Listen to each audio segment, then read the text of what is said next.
আসসালামু আলাইকুম হজ আৰু উমৰা যাত্ৰীসকল। আপোনালোকৰ হজ আৰু উমৰা সুকলমে সমাপ্ত কৰি ঘূৰি আহিবৰ বাবে আল্লাহে শক্তি দিয়ক। এই ভিডিঅ'টো চাফা আৰু মাৰোৱাৰ মাজত চাই কেনেকৈ কৰিব লাগে বুজাই দিবৰ বাবে দিয়া হৈছে। আপোনালোকে ভিডিঅ'টো চোৱাৰ পিছত ছাবস্ক্ৰাইব বুটামটো টিপি দিব আৰু লাইক আৰু শ্বেয়াৰ কৰি দিব। এই ছবিত চাফা, মাৰোৱা আৰু কাবা ঘৰৰ অনুমানিক স্থান দেখুওৱা হৈছে। কাবা ঘৰৰ ওচৰতে চাফা পৰ্বত। ইয়াৰ পৰাই চাই আৰম্ভ হয়। চাফা আৰু মাৰোৱাৰ মাজৰ দূৰত্ব প্ৰায় 450 মিটাৰ। চাফা আৰু মাৰোৱাৰ মাজত 7 বাৰ অহা যোৱা কৰিলে প্ৰায় 3.5 কিলোমিটাৰ খোজকাঢ়িব লাগে। মাকামে ইব্ৰাহিমৰ পিছত 2 ৰাকাত নফল নামাজ পঢ়ি জমজমৰ পানী খাই চাই কৰিবলৈ ওপৰলৈ যাব লাগে। আজিকালি গ্ৰাউণ্ড ফ্ল'ৰত চাই কৰা নহয়। ওপৰলৈ যাবলৈ এনেদৰে টু চাফা, টু মাছা, ফাৰ্ষ্ট ফ্ল'ৰ আদি চাইনবোৰ্ড লিখা থাকে। নতুবা চাফাই কৰ্মীবিলাকক সুধিলে দেখুৱাই দিব। ওপৰলৈ গৈ এইটো চাফা পৰ্বত আৰু ইয়াৰে এটা স্থানৰ পৰা কাবাঘৰ দৃষ্টিগোচৰ হ'ব আৰু লগে লগে ইস্তিলাম কৰিব লাগে, মানে হাজাৰ আল আসৱাদৰ দিশে হাতৰ তলুৱা দি আল্লাহু আকবাৰ বুলি তলুৱাত চুমা খাব লাগে। তৱাফ কৰোঁতে 8 বাৰ ইস্তিলাম কৰাৰ পিছত এইবাৰ 9ম বাৰ ইস্তিলাম হ'ব। ইয়াৰ পিছত চাফা পৰ্বতৰ ওপৰলৈ আহি স্ক্ৰীণত দেখা এই দুৱাটো পঢ়িব। ইয়াৰ শেষৰ শাৰী ফা ইন্নাল্লাহ পঢ়িব, মাজত গেপটো থাকি গ'ল। এই দুৱা মাৰোৱা পৰ্বতৰ ওপৰতো পঢ়িব পাৰিব। এই দুটা পৰ্বতৰ ওপৰ পোৱাৰ লগে লগে প্ৰতিটো পাকতে কাবা ঘৰৰ দিশে মুখ কৰি দোৱা কৰিব।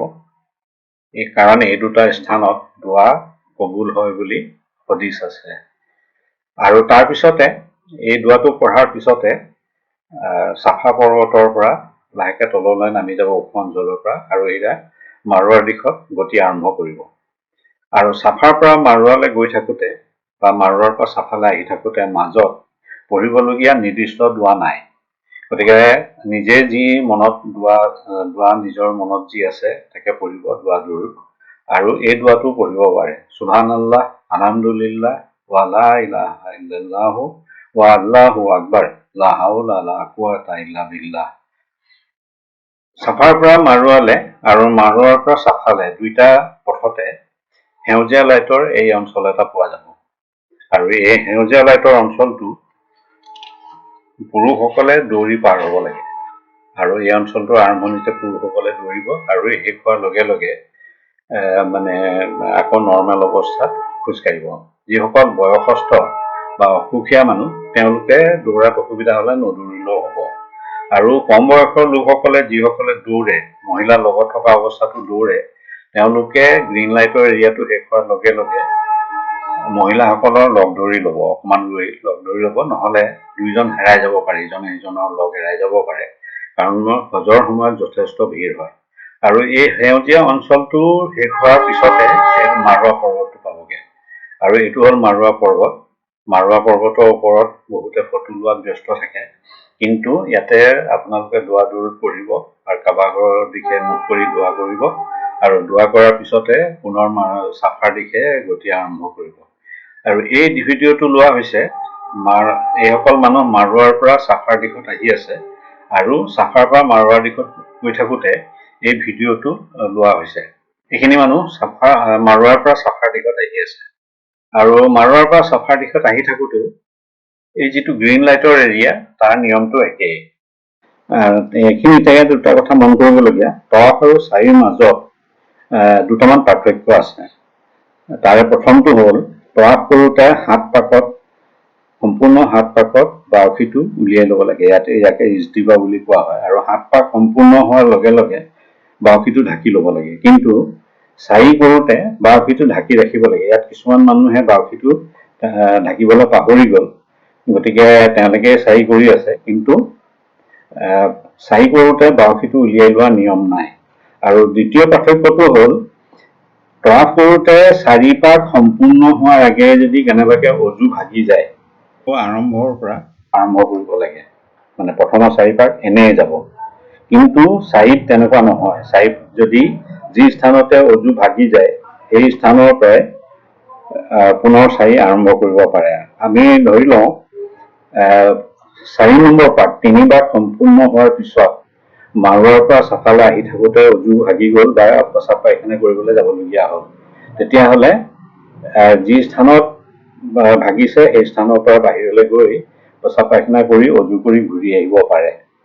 আৰু যদি কেনেবাকৈ স্থানটো পাহৰি যায় তেতিয়াহ'লে 4 নম্বৰ পাকটো যিহেতু মাৰোৱাৰ পৰা আৰম্ভ কৰিছিলে, গতিকে প্ৰথমে 3 পাক কৰিব নালাগে, 4 নম্বৰ পাকটো মাৰোৱাৰ পৰা আৰম্ভ কৰি বাকীকেইটা পাক 4 পাক সম্পূৰ্ণ কৰিলেই হ'ল। এইটো হ'ল চাফা আৰু মানে চাৰি আৰু তৱাফৰ মাজৰ মূল পাৰ্থক্য। চাৰি সাধাৰণতে অজু ৰাখিব লাগে, কাৰণ নামাজৰ যেতিয়া সময় হয়, নামাজৰ সময় হ'লে যি স্থানতে নামাজৰ সময় হয় সেই স্থানতে নামাজ পঢ়িব পাৰে। খালি নামাজ পঢ়োতে এটা কথা মনত ৰাখিব লাগে, পুৰুষ আৰু মহিলা বেলেগ বেলেগ কাটাৰ ল'ব লাগে, একেলগে পঢ়িব নালাগে। আৰু নামাজৰ সময় হ'লে নামাজ পঢ়ি ল'ব পাৰিব, যি নামাজৰ সময়ে হওক।